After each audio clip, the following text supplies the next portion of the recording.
এক পরাজয় রীতিমতো হেলিয়ে দিল ভারতকে। ঘরের মাঠ, চেনা উইকেট, নিজেদের তৈরি করা 22 গজ আর সিটি অব জয়ের শহরখ্যাত কলকাতার ইডেনেই ভারতের জন্য কালবৈশাখী ঝড় হয়ে আসলো দক্ষিণ আফ্রিকা। একটা ভীষণ চ্যালেঞ্জিং উইকেটে প্রোটিয়াদের ধসিয়ে দেওয়ার পরিকল্পনা করা ভারত উল্টো তাদের তৈরি করা যুদ্ধাস্ত্রেই কাটা পড়ল নিজেরা।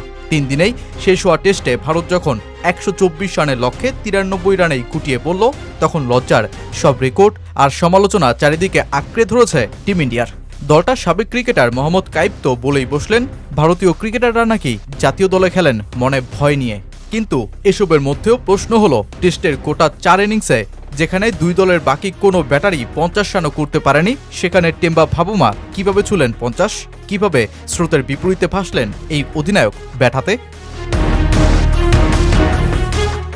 ইডেনের উইকেট শুধু দক্ষিণ আফ্রিকাকে নয়, খোদ ভারতকেও চমকে দিয়েছে।